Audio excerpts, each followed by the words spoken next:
সুশাসন প্রতিষ্ঠায় সাংবাদিকদের ভূমিকা অনস্বীকার্য, বলেন প্রধান তথ্য অফিসার। সরকারের মুখপাত্র তথ্য অধিদপ্তরের প্রধান তথ্য অফিসার মোহাম্মদ শাহিনুর মিয়া সাংবাদিকের এক তথ্যব্যাংক স্থাপন সরকারের প্রচেষ্টায় কথা উল্লেখ করে বলেন, দেশে সুশাসন প্রতিষ্ঠায় ক্ষেত্রে সাংবাদিকদের ভূমিকা অনস্বীকার্য এবং এ ব্যাপারে সরকার অত্যন্ত আন্তরিক ও দৃঢ় প্রতিজ্ঞ।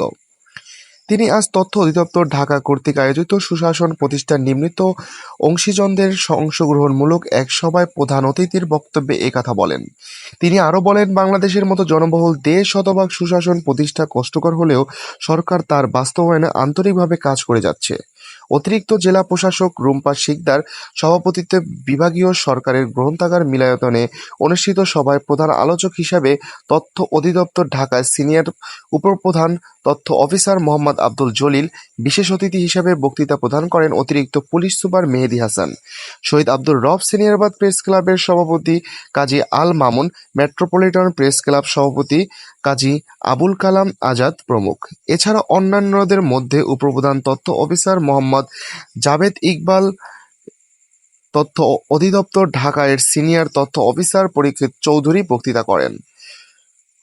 প্রধান আলোচক মোহাম্মদ আব্দুল জলিল স্মার্ট বাংলাদেশ গড়ার প্রয়োজনের উপর জোর দিয়ে কথা বলেন। সরকার অনেক উন্নয়ন কার্যক্রম বাস্তবায়ন করেছেন, এখন দরকার স্মার্ট মানুষ। এ সময় সরকারি দপ্তরে তথ্য অধিদপ্তর আইনে তথ্য প্রাপ্তিতে বাধাপ্রাপ্ত এবং সাইবার সিকিউরিটি আইনে হয়রানির শিকার হচ্ছেন বলে উন্মুক্ত আলোচনায় গণমাধ্যমকারীরা অভিযোগ করেন।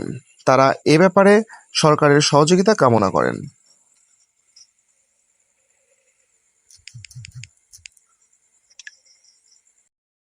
প্রতিদিন সাংবাদিক তৈরি করি, আপনি অমুকে কেন দাওয়াত দেবেন, প্রেশার প্লেট তার আমাদের কিন্তু আছে।